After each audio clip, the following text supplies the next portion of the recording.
Hey y'all, and welcome to my Q&A video. I want to thank you so much for asking your questions.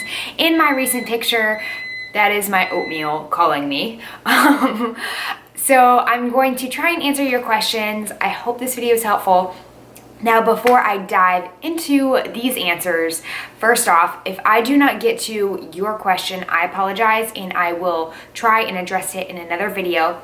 Or it means that I have already addressed your question. So questions regarding carb cycling, reverse dieting, complications to weight loss, well, that one will be coming. But make sure you check out my other videos and you check out my podcast, UpliftFit Nutrition, in iTunes and SoundCloud. I will make sure that you can look at the description, you can find all that, and make sure you subscribe to my channel for future information. Matt0701 asked about cardio supplementation. The best thing you can do for cardio is caffeine and making sure that you take branched chain amino acids to enhance recovery and prevent muscle loss. What is your best advice for dietetic students? And what are some personal challenges that you faced during undergrad? That is Nick Mello. So, first off, my biggest advice for dietetic students is to get involved. So get involved with organizations, get involved with research at your school, get involved in professional organizations on eatright.org. Make sure that you get good grades. Make sure that you are getting clinical, food service, community, volunteer hours, work experience. You want to be very well-rounded when it comes to your application, and you want to make sure that your resume has different things on it. So for me, I made sure that I had over 120 clinical hours. I had a lot of work experience with both PE science and all my other workings. I made sure that I had really anything that I had done listed on there as hours. And you also want to make sure that you stand out in regards to your personal statement. This is the biggest thing. I made sure my personal statement was perfection. I'm very proud of it. So if any of you guys are dietetic students and going to be applying for dietetic internships, I will do a whole dietetic internship video for you. In regards to my biggest challenge, hands down, was when I was transferring from UCF to UGA over a period of a summer. I went for my orientation, had all my stuff in Orlando. Like, I thought I was just gonna go to orientation for 2 days, go back to Orlando and live there. No. So what they said was, you have to take these classes. So I got to orientation and they said, your chemistry credits will not transfer. You have to take this class over the summer or you are going to be a year behind. And I said, heck no. So what I did was I lived in Athens. I apartment hopped, thankful to my sister and her friends for letting me crash at their place. But I apartment hopped all summer, that's 2 months. And I took those classes that I needed to transfer, living out of a suitcase. And I did good. I got my transfer credit, and then after like a month and a half, I went back, got my stuff, moved, and I was good in Athens. So that is just one thing that I had to go through in my undergrad experience. Mickey Skippy asked, what do you do with carbs for peak week? So my coach, Damien from The Pro Physiques, does my carbs, and we never do anything drastic. We never do any depletion. We never do really any crazy loading. Basically with peak week, you want to make sure that you are consistent with the food you have. You're not changing up anything crazy. So with peak week, what a lot of competitors do is they either carb backload or they preload carbs during the week beforehand. And you just have to be careful and you have to experiment and you have to make sure that you are not messing up your peak, because you can definitely do that. Katie Miller asked, you mentioned you take an SSRI, so I take Zoloft for anxiety. Does this have any impact on body weight or training? No, not from my personal experience. Grace Ines asked, I was wondering if and how rest day nutrition should vary from training days. I normally do not change mine, and I do not change my clients on rest days, because with rest days, the next day you're training. So if you drop your carbohydrates to like random number, 150, and you normally have 200, you're gonna feel that the next day, and you're not gonna, you potentially might not have the best lift the next day. And nobody likes that, so I always keep them the same. Alexa Holster asked, what is one piece of advice you would tell your younger self? I would tell my younger self to love myself and love my body for what it does, and really make sure that I understand patience, that nothing is easy, and that you truly have to just have faith in God's plan for you, and realize that change is okay and change takes time.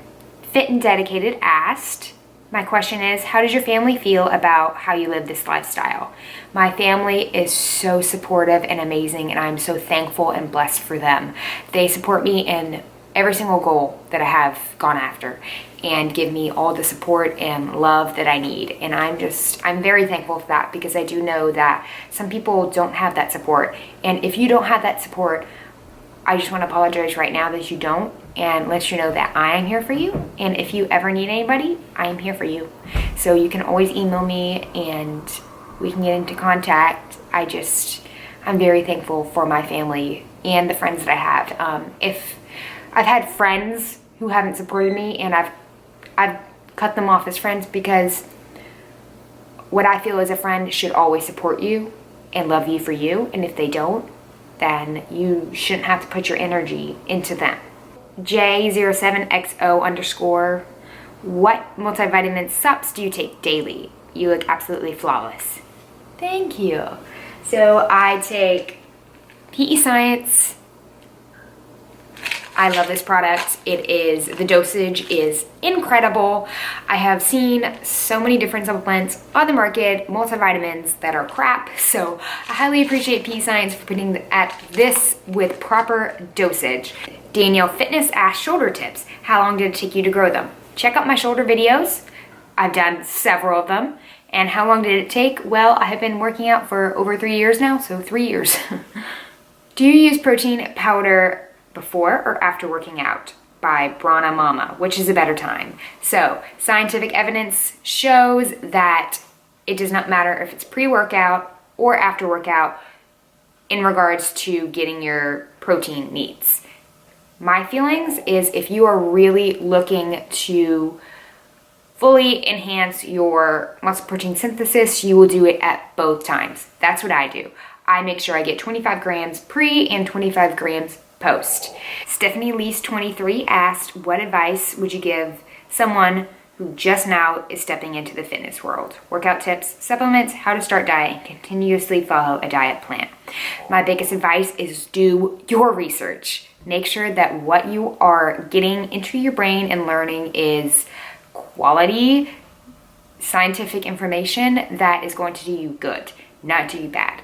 My biggest suggestion would be to be patient, to enjoy the process, and to realize that change takes time, and to just have fun with it. Find something you love, because that is what you're going to stick to, and that is what is going to bring proper progress. Rebecca Sampson asked, do you see benefits in an average person cutting out dairy, sugar, and gluten to create a better physique? In regards to this question, if you are lactose intolerant, or you are gluten intolerant, or you have sugar intolerance, which do exist, because my sister cannot digest sucrose. So if you have an intolerance, yes, you need to take out these items so that your digestion and your whole entire body is working correctly. If you are not intolerant but sensitive, I do suggest taking them out. So a lot of people are lactose sensitive, meaning it makes them extremely bloated. Some people are even fructose sensitive, meaning that fructose and certain things like certain fruits really make them feel like crap. So you can figure this out by going to a medical professional, not just by self-diagnosing yourself. So never self-diagnose yourself. Make sure that you are actually sensitive to something by taking a test. But Nothing is better unless you need to take it out and it makes a difference. If you are not gluten intolerant or gluten sensitive and do not self-diagnose yourself as gluten sensitive, then don't take it out. Keep it in, because you can cause intolerances by taking things out. Grace Nest also asked, what is my proudest accomplishment? And that I really don't know how to answer. I am very proud of my grades. I am very proud of being a PE Science athlete and a teambodybuilding.com athlete. I am very proud of opening up UpliftFit Nutrition, and I am highly proud of being a cat mom. I can't really pick a certain day or event. Christy Lynn Fit asked, what are your goals with competitions or fitness in general? My current goals right now are to just live the fit life. I find out April 1st where my dietetic internship is, and that will tell me where I am moving to in the fall. So I don't have any competition plans set out at this moment. I am just really loving putting all my effort into school, into my clients, into providing you guys quality content that is going to help you reach your goals. Kaylee Ross Photography asked, what is your favorite muscle to work and your favorite exercise for that muscle? My favorite is my delts, and that is lateral raises. My least favorite is calves. I hate them. And somebody also asked if they should get calf implants, and I think that was sarcasm for you have small calves, which I know. I'm working on them. Don't get them. SRT21, how to find out which body type you are. That is trial and error, and really it does not matter what body type you are. 2 mesomorphs are not going to be the exact same. 2 ectomorphs are not going to be the exact same. But if you want to kind of, in general, figure out who you are, then you can go on bodybuilding.com and they kind of give a general outline to that. Katie Miller asked, what got you into bodybuilding from cheerleading? So make sure you check out my journey episode on my podcast, UpliftFit Nutrition, for how that specifically happened, because it's kind of a long story. Maze Face 13 asked, do you ever go over your macros? Like, say you hit your daily goal but are still hungry / offer something more. Would you eat it if not in prep at the moment? Yes, I fully believe in listening to your body. There is a difference though between being hungry and being bored. You have to find a balance between what is your thoughts and what is actually your stomach. So if I'm hungry at night, I'm going to eat. I'm not going to just say, oh no, I can't go over my macros, because the body adjusts. Be Christian 831. Everyone says that show ready is not maintainable or even healthy, yet you are always show ready or look that way. Can you explain how you stay at such a low body fat percentage year round? First of all, I am never always show ready. I know it looks like that, but you do not see my body every single day. I see my body every single day. I just don't post a picture of my abs if they're not there. Which is bad. Social media people show their highlight reels. I'm not going to show you guys when I'm super bloated. I mean, if you want to see it, I mean, that's my thong. Sorry guys.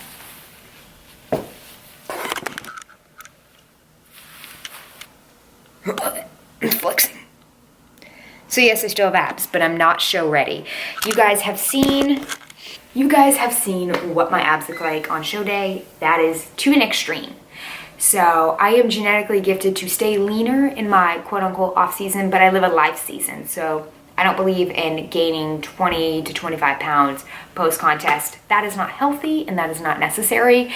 And so I stay about around 10 pounds ish. So that is largely part genetics. And I also work hard.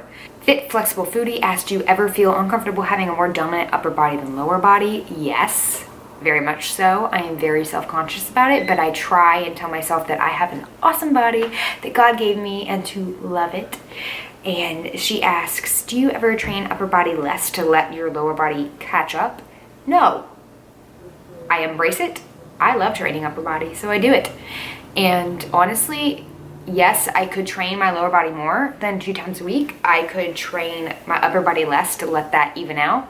But do I want to? No, I enjoy my workouts and I feel that's important. So I put my happiness above balancing out my physique. Sarah Ford asked, what do you want to do as an RD? I want to work in clinical care. I want to work in clinical care research regarding both diabetes and cancer. And I want to open up my own private practice for both outpatient and counseling.